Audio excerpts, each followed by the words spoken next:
Hey guys, welcome back to War Room, and today I wanted to take a minute to show you how to make Flux blocks. Now this tip goes out to Nobicon. Big shout out you guys, they're the ones who came up with this. I just wanted to put one together for you because we've had some people ask. So what are you going to need? Well, first off you're going to need some scissors or another cutting tool. I prefer scissors and usually my pocket knife, but if you have box cutters or something like this, those will do as well. I'm just going to set those aside because I'm not going to use them. I'm putting my knife back in my pocket. And then you're going to need two different colored rolls of duct tape. Any tape will do. Duct tape just has seemed to work the best. Packing tape obviously has its inherent problems, and electrical tape is pretty thin. Duct tape has pretty good thickness. It doesn't wear too easily, and it comes in a variety of colors and patterns, so you can kind of do whatever you want with it. And it's relatively cheap, so put our duct tape there. And then the most important piece of this is, bam, one book. Now, since we run like a 7-point generally, we've been doing 5, but I wanted to have more than 3 points, so I went and picked up a bunch of cheesy romance novels from Savers. Yeah, the Christmas Feast.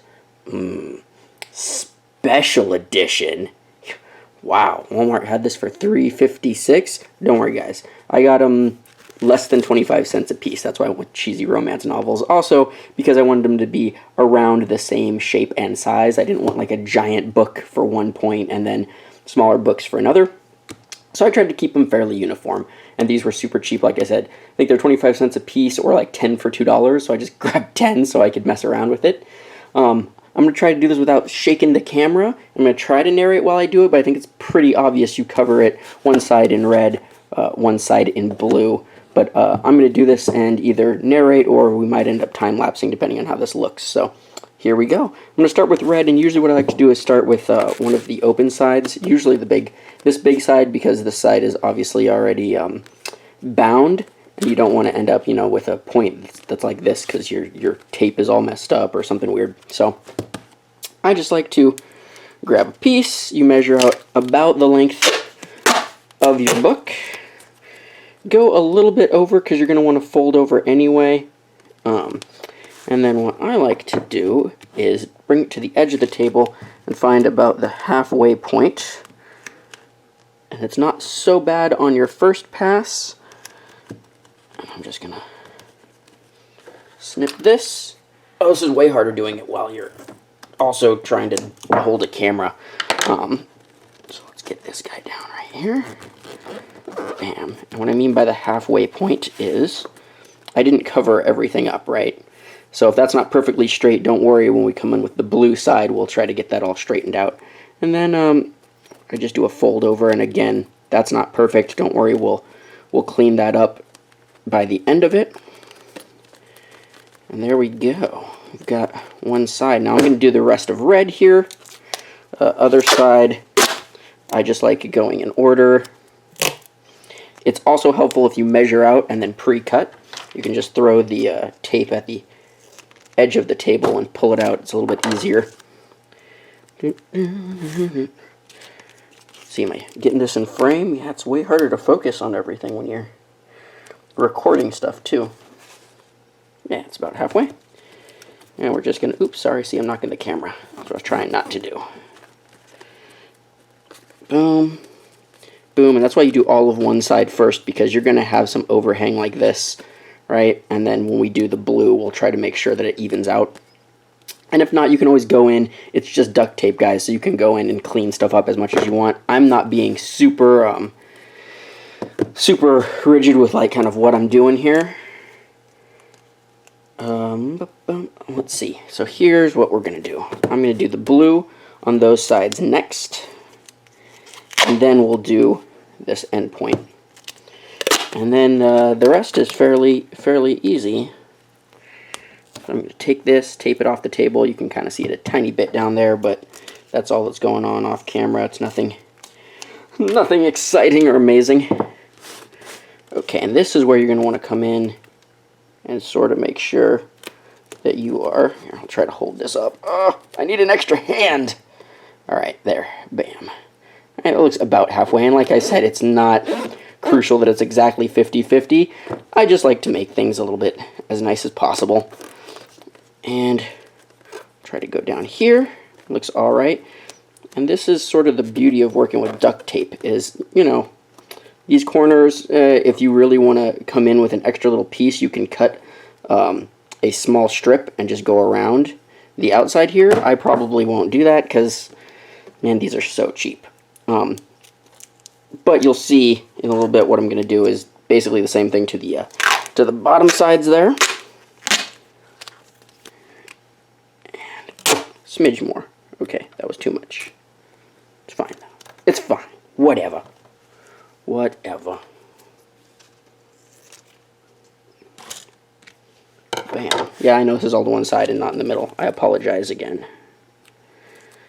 Here we're going to do this halfway thing. All I really want to make sure is that I cover the book on the plus side. It is blue, so I guess if I messed up, it wouldn't be too terrible, right? Okay. Go like this. And that's looking like it's probably going to be a little bit long, but you know what? Whatever. Only really care about is one side, although I am going to trim this down. This is just way too long. Shaky hands on camera. Okay. Bam. Boom. Over, over. If this doesn't stick like this one, don't worry about it. I probably should have done a better job with that, but hey. It is what it is. Like I said, it's not perfect, but now we're going to go ahead, do the other sides, the red end sides here. And this should be, you don't actually have to go off the corner like we did when we left a little bit out up here and a little bit out up here. This, I actually just look at going one strip from here to here. So, I actually go a little bit less than the that bit of the book. Let's see. There. Now, I don't want to, like I said, I don't want to have to worry about doing another edge. So I just do that there. And blam. Oh, see? If you get some wrinkles in it, don't worry. Just smudge them out. And for those of you who don't know, the reason we've done this, or we started doing this, is A, because it was cheap, and B, when we had started Flux, Sean had painted up some wood. He had just taken like a 2x4, I think, and cut it up, which worked relatively well, but we have some on our bridge point, which is higher than most people's heads. I mean, maybe if you are Kareem Abdul-Jabbar and you decide to come Nerf with us, it's not going to be higher than your head, but for the most part, it is, and we didn't want anyone getting conked if it accidentally slipped, fell, somebody was flipping it, and, you know, it came off and hit somebody. We didn't want to be like, oh, great, that's like a friggin' 2x4 to the head with some spray paint on it. So this is where you can clean up. See how this guy is just not sticking down? You just go a little bit over on either side. Stick that down good. Blammo! And if you haven't figured out where we're going with this, then guys, keep watching, don't worry. If you have, I mean, it wasn't rocket science, right? Again, big shout out to Nobicon for this whole method here. Genius idea, super cheap. I mean, you could take like foam bricks or something like that and do it yourself, or I don't know, maybe there's a Target by you and it has a super clearance on all those like foam yoga bricks and you can just get some of those for mad cheap. That's pretty awesome. I don't think it's going to be 10 for $2 plus, you know, a couple bucks for a roll of tape, but you know, hey, I appreciate people spicing up games a little bit here and there. Spending a little extra. This isn't one of those things that I feel like it really needs to be an awesome prop. It just needs to be an effective prop. So now we just finish it off. And again, guys, if like, you might not be able to see this on camera, but in like daylight, I can almost see the cover through here, especially anything that's single layer. If it's double, like, oops, if it's double, like how we have one piece going this way and that way, you know, it's not opaque. You can barely see it if you look really close. No, you can't see it on camera. So if you wanted to do it a second time, you could. I I don't see a need, because most of the time in the heated battle, you're not going to be like, oh, I can almost read the summary of this really cheesy romance novel. Yeah. So, boom, here we go, guys. Let's just finish this off. And that's it. So far, we've been playing with these. We haven't had any issues. Again, you could use any size books, or honestly, whatever you would like to do this. Books are just cheap. They're easy, but they're pretty big, so you can see them from across, the field. And again, I just liked romance novels because they were all around the same size and they were super cheap. I think Nobicon had some donated them, so I think they have like a copy of Twilight in one of them and like all sorts of crazy stuff. So, have fun. Don't probably use, stick to paperbacks. Don't use any hardbound books, because that's going to potentially run into the same issue. Maybe everything is on the ground for you, so you don't have that sort of issue. You do just want to cut up a 2x4. You can do that. I actually think I have some sitting around. For comparison, these were our original Flux blocks. See, there wasn't anything. One side was blue, the other side was red, and then red and blue. So, I mean, a little bit bigger, yeah, but like I said, just because we happen to have something that's higher up and could hit someone, we really didn't want to risk it, and Nobicon had a great idea with these. So, once again, huge shout out to those guys. Sorry, I've got stuff all over the table, getting ready for a convention, but there you go, a super cheap, easy way to make these. Maybe not quite as quick and easy, or maybe not even as cheap as this. I honestly don't even remember how much Sean paid for these. He might have got these for free just as scrap, who knows. And spray paint, most of you probably have it, so you could certainly do this, like I said, if all the points are on the ground, but use your own discretion. Or if you thought of something else that's a really cool, effective way to mark territories, let us know in the comments below.